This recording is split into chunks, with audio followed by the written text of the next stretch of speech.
Bonjour et bienvenue dans le 29e épisode du podcast AWS en français. Aujourd'hui, nous allons parler intelligence artificielle, nous allons parler économie de coûts, nous allons parler également hébergement de données de santé, HDS, et j'ai trois invités même aujourd'hui pour parler de tout ça. Quelqu'un que vous connaissez déjà, c'est Stéphane Adinger, notre directeur technique. Et puis j'ai également Mathias Monerville, qui est CTO de Kinaï, et Florian Grignon, Head of infrastructure chez Kinaï. Mathias, Florian, bonjour, merci d'être là. Dites-moi, Kinaï, c'est quoi ? Alors Kinaï est une start-up dans le domaine de la santé, donc fondée il y a 8 ans, et qui fabrique un logiciel qui permet donc qui est articulé autour du machine learning et qui permet d'apporter une expertise technique aux médecins et d'étendre leur expertise visuelle en proposant une solution de visualisation et d'analyse d'images. Quand on parle d'image, tu parles d'image de radio, de scanner, des choses comme ça. Donc ce sont une solution qui utilise l'intelligence artificielle pour analyser des clichés médicaux. Oui, donc je parle d'images qui proviennent de microscopes, de tissus effectivement, qui contiennent de nombreuses informations. Donc il y a des milliers, des millions d'éléments de zones d'intérêt dans ces images que nous pouvons visualiser donc avec notre solution et pour lesquels nous proposons donc des algorithmes de détection de ces zones d'intérêt. Donc les clients, ce sont plutôt des laboratoires pharmaceutiques, des chercheurs ? Ce sont effectivement des chercheurs, des laboratoires, des sociétés privées, des anapates, effectivement. Votre solution tourne sur AWS. Pourquoi vous avez choisi le cloud ? Pourquoi le cloud AWS ? Alors pourquoi le cloud ? C'était une décision assez naturelle. C'est ce qui permet à nos clients de proposer une utilisation simple de l'outil, proposer une application qui tourne sur le cloud et qui tourne dans un navigateur web, évite une installation d'un client lourd sur un poste de travail. C'est non seulement dans l'air du temps et donc facile à installer, facile à mettre à jour. Donc ça c'est assez commun. Pourquoi AWS ? Parce que nous avons eu des besoins de performance et des contraintes en quantité de stockage assez fortes. Oui, après sur les aspects techniques, on a regardé un petit peu tous les clouds. Pourquoi AWS ? Au niveau de l'usabilité, en fait, c'est assez friendly pour nous au niveau sysadmin, gérer une infrastructure. Ça répondait parfaitement à notre besoin. Et par exemple, je pense en premier à EKS, donc le Kubernetes Manager. Côté AWS, nous, par exemple, on pouvait pas se permettre de le manager nous-mêmes parce que, étant une startup, on n'a pas ressources infinies. Et donc, ça nous fait gagner beaucoup de temps. Et on est serein et on a confiance dans le management de Kubernetes par AWS. Ça se passe très bien. J'imagine que vous avez des gros besoins de stockage d'images de par le business même de votre société. Et ce sont des données médicales. Donc l'aspect compliance, certification HDS était un point de décision également au début. En fait, c'est venu en deux temps. Le premier temps, c'était un souci vraiment de dimensionnement, de stockage en termes de volumétrie. Les images dont on parle dans le domaine médical et dans le domaine qui nous concerne sont des images qui font en moyenne plusieurs gigas. On a des images qui contiennent beaucoup d'informations qui sont prises sous forme de stack. Donc on a la profondeur dans l'image. Et pour le coup, ce sont des images très volumineuses qui peuvent faire 20 ou 30 gigas d'image. Et donc quand vous avez des déploiements pour des clients et ces clients ont des centaines d'images et chacune sont de l'ordre de 20 à 30 gigas, l'image brute, parce que après il y a évidemment une décomposition en tuiles réalisée par notre plateforme qui permet après la visualisation dans le viewer. Un peu comme on peut parcourir donc des maps sur Google Maps, donc il y a un découpage en tuiles et ce découpage en tuiles multiplie par un facteur de 2 ou 3 donc la taille dont on a besoin de stockage sur le cloud. Donc on arrive rapidement à des volumes de données importants et c'était le premier aspect, donc d'avoir l'aspect user friendly, d'avoir aussi pour les développeurs l'API qui va bien. Je reviendrai là-dessus parce que une des forces d'Amazon, c'est d'avoir un SDK pour les développeurs bien fait, et notamment dans le langage Go qu'on utilise. On utilise Go sur le back-end de Google, et Amazon a vraiment une API et un SDK Go voilà, bien fait, performant, bien implémenté et facile à mettre en place. Et donc pour le coup, ça nous a permis de gagner du temps, d'interfacer donc le back-end qui est écrit en Go avec le stockage S3 sur AWS, ça le faire donc du coup rapidement, et puis donc du coup d'avoir la performance qui nous permet donc de uploader des volumes conséquents d'images. Et le deuxième temps, c'était après donc HDS. HDS, ça dépend donc du type d'image qu'on a à traiter. Souvent nos images sont anonymes, donc on n'est pas trop impacté par ce point-là. Mais quand effectivement on a des données patients, ou en tout cas des images qui contiennent des informations plus sensibles, effectivement Amazon propose et certifie les hébergeurs de données de santé. Et donc c'était un point qui nous a paru important, voire capital, lorsqu'il a fallu prendre une décision de migration définitive en fait vers un cloud provider. Vous avez dit plein de choses intéressantes, je voudrais creuser dans plusieurs points. Vous avez parlé de stockage, de service manager, de l'aspect dev-friendly et d'hébergeurs de données de santé. Juste pour clarifier ce point-là, j'ai demandé à Stéphane Adinger, qui est directeur technique d'AWS France, de nous rejoindre. Stéphane, HDS, c'est quoi exactement ? Donc HDS, c'est d'abord l'acronyme de hébergement de données de santé, et c'est une certification française qui vise à sécuriser et protéger les données personnelles de santé et vient compléter le RGPD. Donc c'est essentiel dans l'activité de Kinaï et de beaucoup de nos clients qui effectivement manipulent des données de santé personnelles. Donc AWS est certifié HDS depuis début 2019. Et ça confirme que AWS garantit la confidentialité, l'intégrité et la disponibilité des données à ses clients et à ses partenaires. Il faut noter aussi que c'est une certification qui a été donnée par un auditeur français qui est Bureau Veritas. Alors, on peut peut-être rentrer aussi sur comment ça se passe. Donc, si vous avez besoin d'héberger des données de santé, la bonne nouvelle, c'est que HDS, c'est automatique. C'est-à-dire que dès que vous avez un compte AWS, vous bénéficiez automatiquement de la certification, sans aucun surcoût, et vous pouvez utiliser les services. Alors, bien sûr, vous devez aussi appliquer les bonnes pratiques de sécurité, mais il n'y a pas de déclaration à faire ou de contrat spécifique à signer.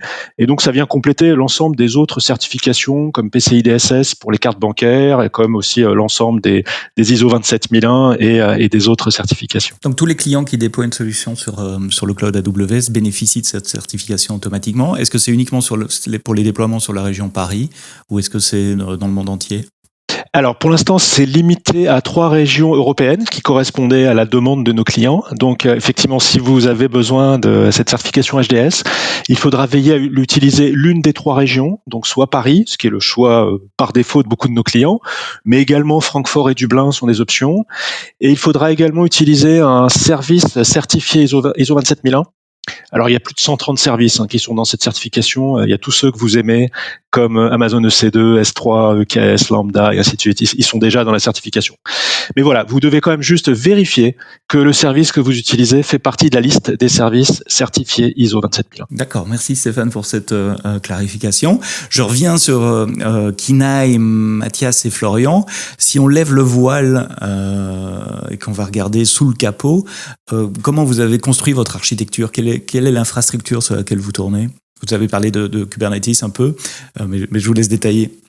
J'ai parlé de Kubernetes parce qu'en fait, quand je suis arrivé à Kinaï il y a un peu plus d'1 an maintenant, l'architecture était basée sur Swarm, ce qui est beaucoup moins cloud ready. Et donc, on a mis en place une migration vers Kubernetes. On était chez un autre cloud provider en même temps. Enfin, pas vraiment cloud pour le coup. Et donc, cette migration vers Kubernetes s'est faite avec un changement de l'architecture. Globalement, on est 100% en API, avec une API pour servir tout ce qui est back-end. Donc c'est une API REST faite en Go. Et côté front, on a du React. Et cette architecture est assez évolutive et donc nous a permis rapidement de migrer vers du Kubernetes et faire la migration en même temps vers AWS. Et ce qui nous a pris environ 3 mois pour migrer tous les clients sans downtime. Pour le coup, je suis très satisfait de cette migration. Ça s'est très bien passé. Donc, si je résume, tu étais en Go Containers Swarm, hors AWS, et vous avez fait une double migration, à la fois migrer vers AWS et en même temps changer l'orchestrateur de containers vers Kubernetes, c'est correct? C'est ça. Pourquoi Kubernetes? Je pose toujours la question. Je sais que ça n'a rien à voir avec AWS, mais je suis toujours curieux. Oui, non, mais bonne question. Historiquement, moi, j'ai fait de l'OpenStack, beaucoup d'OpenStack. Pour voir un peu l'écosystème de ces orchestrateurs. Moi, j'aime bien voir Kubernetes en IaaS et en PaaS, en fait. Le splitter en deux. Et quand on regarde le IaaS et le PaaS, c'est très très bien pensé en Kubernetes. En fait, tous les composants de Kubernetes s'imbriquent bien les uns dans les autres. Et en même temps, ça reste flexible pour avoir des services qui se pluguent dessus. Là, par exemple, un NFS de Amazon, donc EFS, ça se plug très bien dessus avec les systèmes de PV, PVC, persistant de volume. Donc, c'est très évolutif, c'est très bien pensé, c'est bien, tous ces services-là sont bien pensés ensemble. Ce qui est une grosse force par rapport à OpenStack, où là, c'était dur d'intégrer toutes les briques à chaque fois. Et donc votre choix en tant que start-up avec des ressources limitées, comme tu l'as dit avant, se porte sur des services managés. Donc vous êtes parti sur EKS et d'autres services managés. Voilà. Et justement, donc vu que c'est facile d'intégrer des services, on peut profiter de tous les services en fait Amazon, AWS via Kubernetes. Donc là EFS, EC2 sur un EKS, donc un Kubernetes managé par AWS. Ce qui nous permet de gagner un temps conséquent. Et au moment où vous avez fait la migration, je crois que EKS Fargate n'existait pas encore puisqu'il s'est sorti en novembre, donc vous utilisez des instances EC2 sous-jacentes. On est parti sur de l'EC2 au début. On a fait un double système d'autoscaling après avec les ASG, donc Autoscaling Group, avec EC2, donc on fait varier notre charge, pas notre charge, nos nombres d'instances selon notre charge justement de travail. Donc si on a plus ou moins d'algorithmes qui doivent travailler en parallèle, on vient rajouter des hosts. Et ensuite, dans un deuxième temps, mais un peu plus tard, on a migré un peu quelques instances vers du spot instance qui est très similaire à l'EC2. Mais en coût, en termes de prix, c'est beaucoup moins cher. Donc ça nous a permis de faire des belles économies. Je vais revenir sur l'aspect spot économie dans un moment. Je voulais encore creuser un tout petit peu l'aspect Docker et container EKS. Je suppose que vous avez deux types essentiellement, enfin probablement beaucoup plus que deux, mais en termes logiques en tout cas, une partie du code qui sont des API qui répondent à votre front-end. Et puis il y a votre core business, la partie intelligence artificielle, analyse des images. Tout ça tourne sur le même genre d'infrastructure, Docker, Go, EKS? Alors oui, pour aller un petit peu plus en détail sur l'architecture, on a séparé en trois grands types de hosts, c'est-à-dire qu'on a un cluster de machines qui va servir au front et au back-end, donc l'API back-end et le front servi en React, qui est d'ailleurs servi avec un Traffic et un ELB en front, en proxy. Puis par la suite, on a deux autres cluster de machines, un pour les algorithmes, le machine learning en CPU, et un deuxième cluster de machines pour le machine learning en GPU. Vous utilisez des instances C2 avec GPU dédiées pour la partie machine learning. Et les algorithmes sont vos algorithmes propres, ou avec des librairies que vous utilisez? Ouais, c'est une bonne question et je me permets de répondre. En fait, les algorithmes que nous utilisons et qui sont utilisés avec notre plateforme peuvent être développés donc en interne.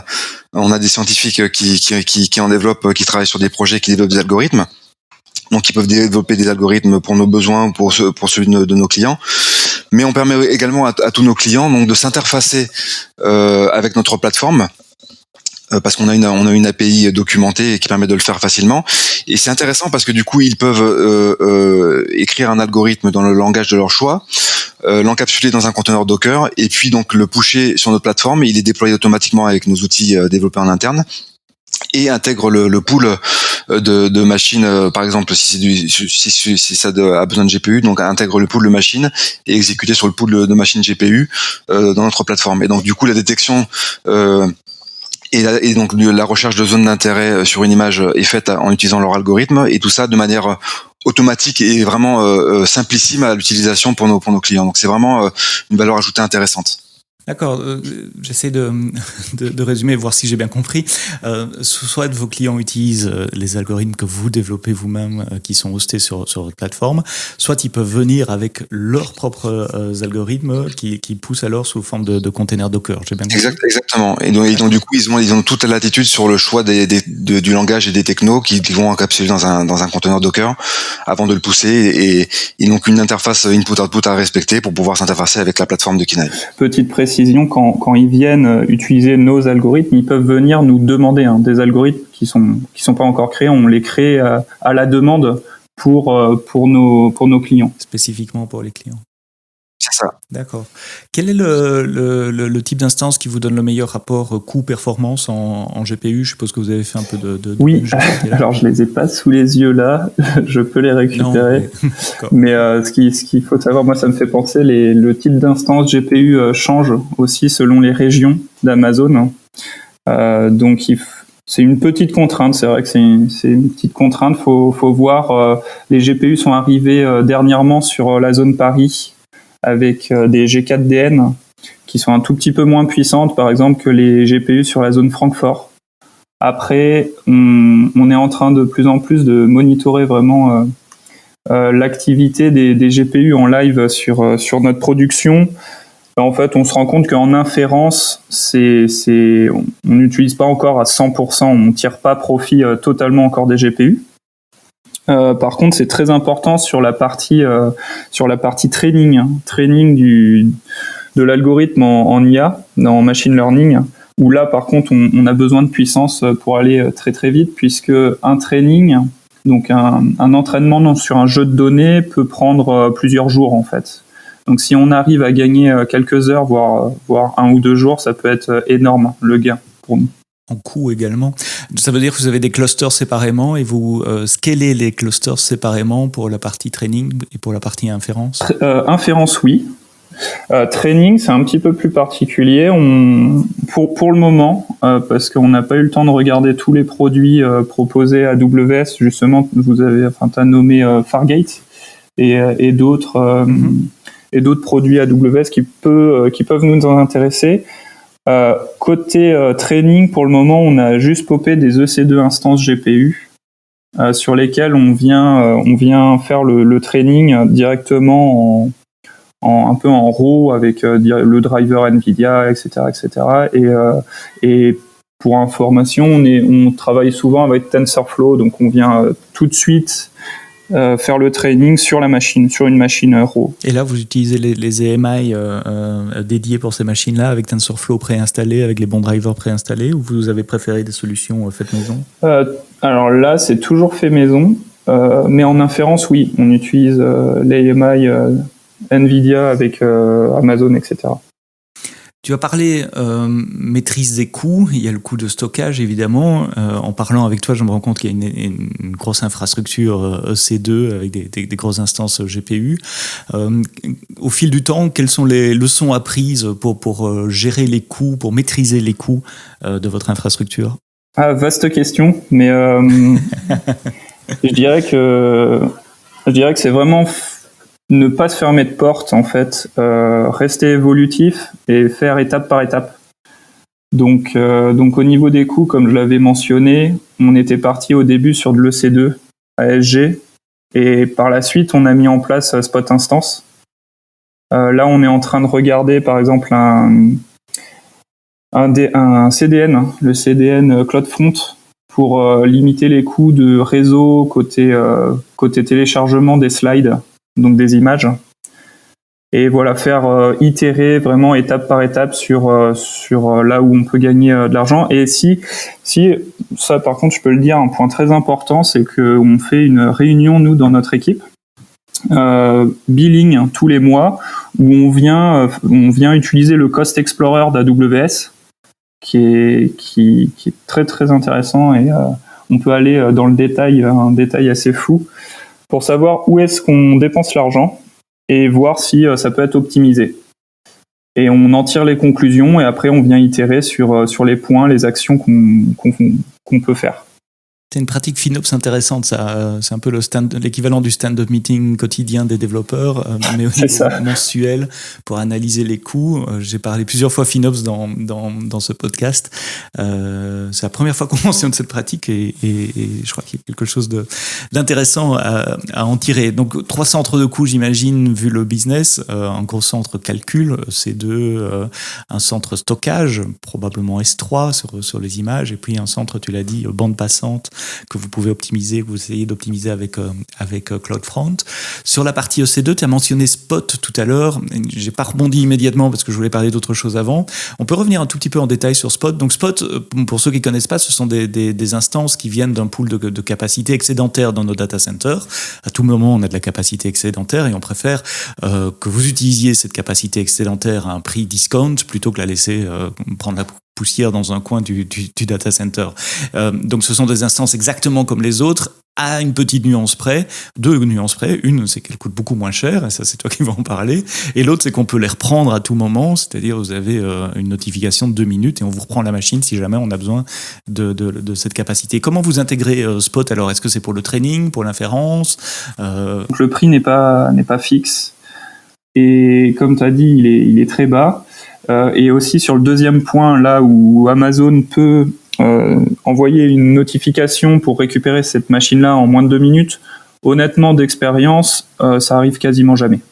C'est très fiable, non, ça arrive quasiment jamais. Donc ça, c'est plutôt très bien de notre côté. Je suis très content que tu dis ça, parce que j'explique souvent Spot à des clients qui me disent « Oui, mais vous me dites que ça n'arrive quasiment jamais. » Je suis content que ce soit toi qui le dise et pas moi, donc c'est ton expérience pratique. Bah oui, parce qu'on a des algorithmes qui tournent pendant des heures sur des images et on ne peut pas se permettre qu'elles s'arrêtent de tourner et voilà que ça s'arrête comme ça. Et pour le moment, on a expérimenté ça peut-être 1 ou 2 fois lors d'un run d'algo pendant des mois, quoi. Donc non, c'est très très rare. Ça c'est intéressant aussi. Ça veut dire que nous on explique toujours il faut utiliser Spot sur des jobs qui sont désolé pour l'anglicisme, resumable, qu'on peut reprendre, qu'on peut poser et reprendre plus tard. Toi tu es en train de dire l'inverse. Vos tâches de machine learning, si on les arrête, on a perdu les heures de calcul qui ont été faites avant. J'ai bien compris ça? Oui, c'est ça, oui. Et donc, vous utilisez du Spot sur cette partie machine learning avec un tout petit risque qu'elle soit interrompue, que vous perdiez le travail, mais en pratique, ça n'arrive pas. Exactement. Est-ce que vous utilisez Spot sur la partie front également, inférence, API?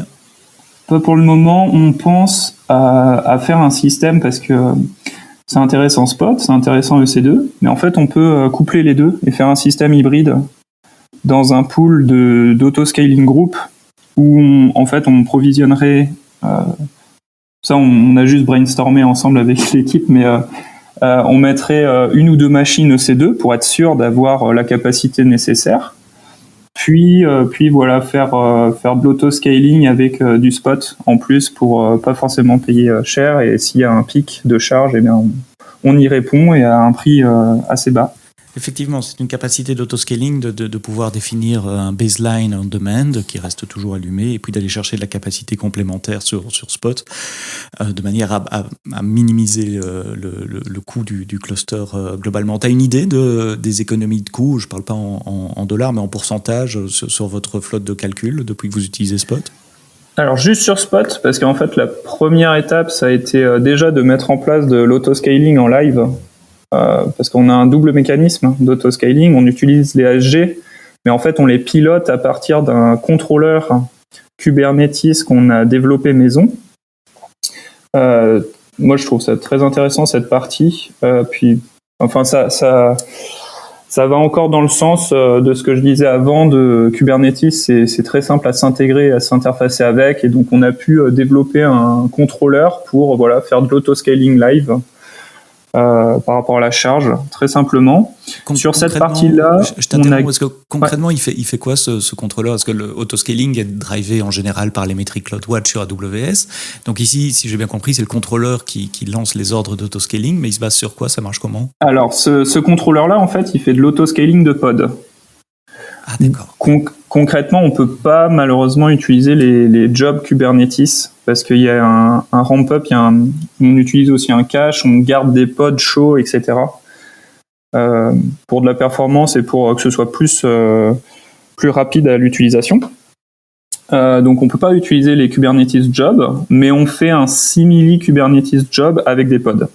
Ouais, donc c'est pour contrôler pas le scaling de l'infra EC2, mais le Exactement. scaling des pods, donc des instances de containers Docker qui sont déployées sur ce cluster. D'accord. Et ensuite, on utilise une brique open source qui s'appelle Autoscaler, Node Autoscaler, qui vient s'installer sur le cluster et qui lui vient faire l'autoscaling des nodes à partir des autoscaling groups. Et donc sur cette partie-là, on a gagné déjà un tiers en fait de coût d'infra sur la partie EC2. Wow, 30%.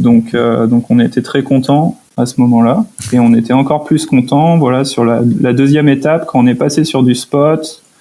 Je dirais qu'on a rajouté encore 20% parce qu'on n'a pas déployé les spot instances sur toutes les machines comme on en a parlé par exemple sur la partie back-end, API, etc. On n'a pas de spot. Là, vous êtes encore en classique. Et on a dû gagner quand même facilement 20%, quasiment sans rien faire en fait. C'est ça qui est génial.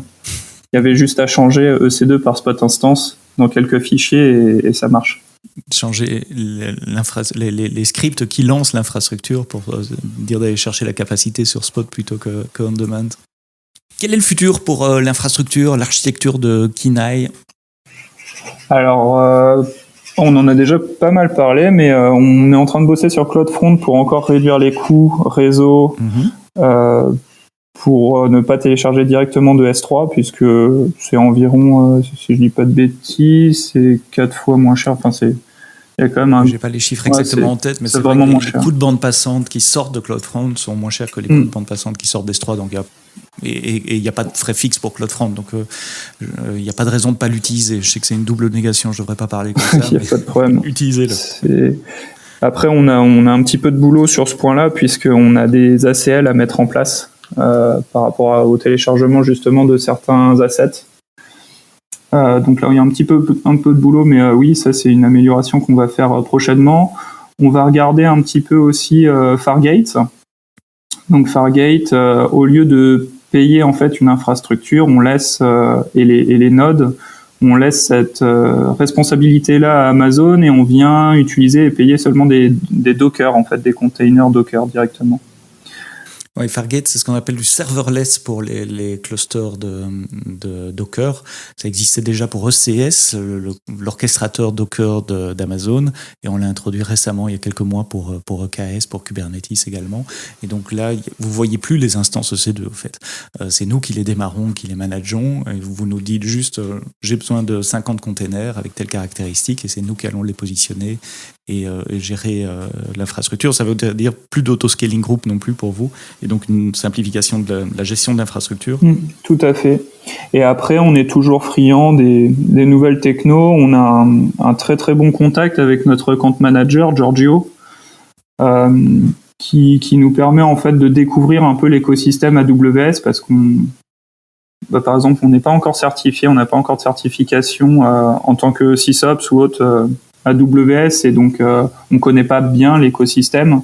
On a une très bonne relation avec Giorgio qui nous présente des produits qui pourraient nous intéresser.